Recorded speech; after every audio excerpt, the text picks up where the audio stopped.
Hello everyone. So today we are starting with the first lecture of climatology,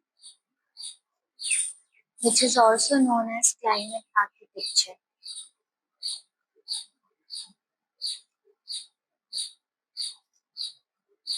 Before starting with the first lecture, we should understand what the word climatology means. So climatology is basically made up of two words. First is climate and second is ology. So ology is a word you might have heard like in biology, technology, psychology. So, in all these terminologies, the word logy is common and ology. Ology means a study, detailed study, or maybe a scientific study that is known as ology. So, in biology, logy is a scientific study of bio. Bio is anything that is in nature or environmental. So biology is the study of natural environment. When we talk about technology, in technology, anything related to a technical field is a technology. It can be a computer, it can be any gadget. So that comes in technology. In psychology, anything related to a psyche of a human being is psychology. So the same thing goes for your climatology. In climatology, the scientific study of climate is known as climatology. Fine. For making a definition of it, I'll give you one method in which we'll study about what, why, and how of climatology. So in this, if you write down all these 3 points, you can frame a definition in your own words. So for climatology, let's say what is climatology? You can write it is a process or it is a chart or anything. But like we already know, climatology is a scientific study. What is it? A scientific study. You also know it is about a scientific study of climate.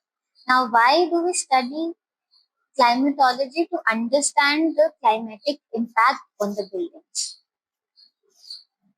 To understand impact of climate on buildings. And how do we do it? In how we have certain data of like weather report, then we have temperature. In weather report, we have temperature, we have rainfall report, we have snowfall report, then we have humidity. So all this data is calculated, analyzed, it is collected, analyzed, and then we come up with a certain proposal. So now, if you want to make a definition out of it, you can say climatology is a scientific study of climate to understand the impact of it on buildings by doing data analysis and giving a final proposal. So you can make anything in your own words. Climatology is a scientific study done to understand climate patterns to help in planning. In architecture it can be planning, or maybe in agriculture it is also used, and it is done by calculating the weather conditions which change over a period of time. So this is all about the definition. Okay, now we need to know, why do we study climatology? What is the reason that we are studying this subject? So the very first point is to design. As an architect, it is your responsibility to design, and the design should be climate responsive. What is a climate responsive design? A building which is made with respect to taking care of the factors that can affect the temperature or maybe other ventilation conditions inside a particular building. So climate responsive building is a complete, very broader concept. We can discuss it later on, but it is very important in architecture. since ages, since the start when the buildings were being made, from that time, our ancestors, they were making buildings which were actually responsive to climate. Like they were using mud bricks for insulation, somewhere there were wooden panels for thermal insulation. So we had this climate responsive architecture inbuilt in our ancestors. But nowadays, with modernization, we have new materials, new technologies. So for going back, we need to adopt certain terms like climate responsive building so that we can follow these parameters while designing our building. Then next point is to reduce energy consumption. To reduce energy consumption. Now, how will we reduce energy consumption? Conserving energy is very important, and if we are designing our buildings according to the local climate, it can help us to reduce down our bills. Now, for example, if I have proper ventilation inside my building and proper air is flowing, I might not need to use my fans more. And if I don't use my fan more, my electricity bill will be reduced. So overall, my total energy which I'm consuming is less. Now again, if I use materials like mud brick, it will help in thermal insulation. And if I have hot outside, I will have, suppose this is my building and I have sun and outside it's 40 degrees Celsius. If I am using a mud brick, then the hot air will not pass on that rate inside my building and my temperature will almost be reduced around 10 degrees inside my building because this mud brick is acting as an insulator. This ultimately reducing the energy consumption will ultimately lead to a sustainable design. Now, if I use all the parameters of energy consumption while designing my building, then it will automatically make a building which is sustainable in nature because I am making it according to the local patterns, local climatic patterns like wind direction, sun, temperature, humidity. Suppose my area has more of rainfall, then I'll design my roof like this so that because if I have a flat roof and I have more of rainfall in my area, it will collect on the roof and ultimately dampness will happen.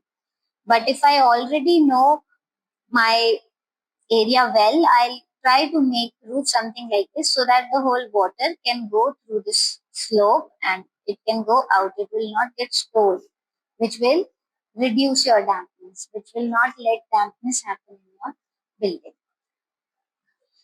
Now, next point is thermal comfort. Thermal comfort means uh, comfortness in terms of temperature. Now, in summers, we should have pleasant environment inside the building. For that, we can use external measures like HVAC, fans, etc. So for coming a human being to a level of comfort, we use many things from the start. Like for traveling, we used to go on foot. Then we changed it to a two-tire vehicle. Then from two to went to four-tire vehicle. Later on, we had trains and planes. Everything here is for human comfort actually. So it is giving human more of comfort. Walking barefoot was difficult. Then we had bicycles. Pedaling was difficult. Then we started having bikes. Now bike balancing was difficult. Then we came up to a car. Traveling Longer distances was made easier through trains. For going global, we had marine system, we had ships and all, but then with the with the help of planes, we actually reduced the distance from going one place to the other. So it reduced our time. So this whole development in technology was actually made for human comfort. Thermal comfort again is one of the factors important for a human being to live life comfortably. In thermal comfort, what happens? Uh, we try to make comfortable environment inside a building if the outside has non-variable temperature or any condition. So in winters, we'll have heaters and blowers to keep it at comfortable levels, and in summers, we'll have AC indoors. Even with the help of ACs, we indirectly achieve our goal for air quality inside our building. Because if we have proper AC, proper conditioning inside our building, the air quality will be better. If we don't put up these things, then we can have health issues because of improper air and because of damp air, maybe. So many diseases can occur because of this. Then next point is cost cutting. If we study climatology on a bigger level, we can cut our cost. If I discuss an example of a residence, it will not be more relatable. Let's say we have a campus or maybe a very big public building and it has a huge campus. They have one block here, one block here, one block here. Now every block, suppose it has around 100 fans, 200 lights. On this scale, if I am using climate responsive architecture, maybe if I have proper orientation for my block according to sun, then wait, let's start with an example. Suppose in summers the fans start in March. But in my block, if I've done proper climatic responsive, suppose in this block, if I've used proper passive design techniques, then maybe I have cooler temperature inside my building. Maybe from March, I'm not starting my fans. I'll start using my fans from April. That means for one complete month, I've not used my fans in this block, which means 100 fans are not working, and this 100 fans will automatically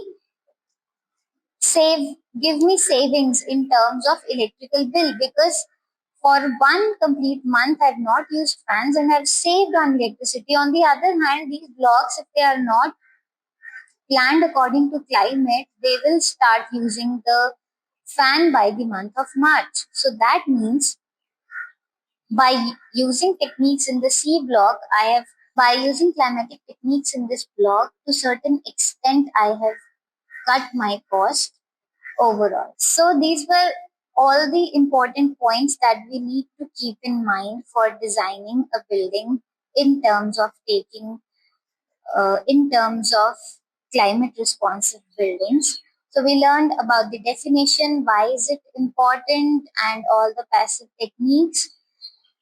We can conclude this lecture by discussing about few passive design techniques.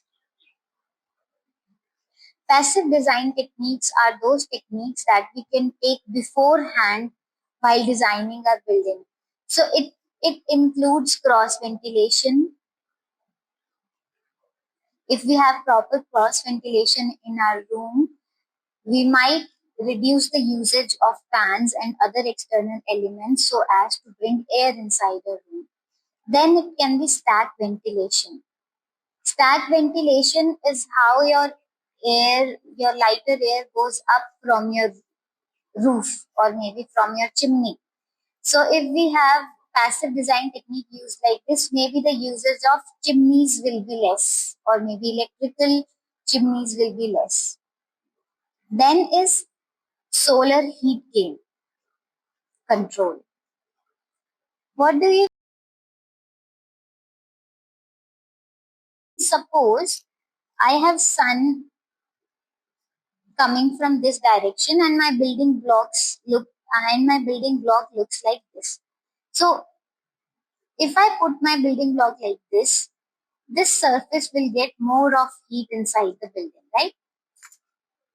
But if I place my same block in this form, only this portion of my room will receive heat. That means heat gain inside this building is more and inside this building it is less.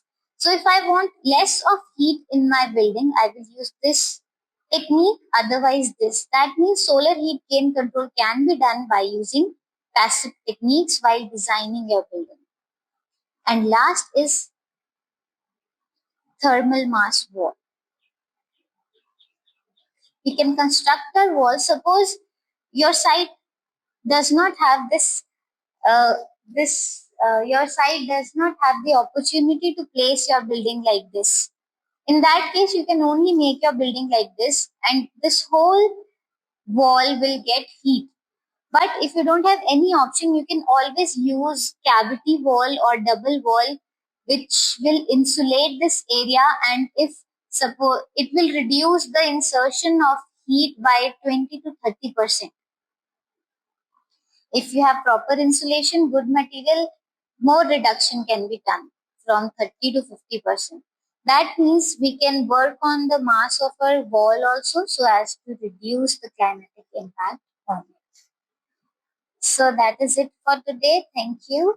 In the next lecture, we'll discuss about solar chart, psychrometric chart, and all the different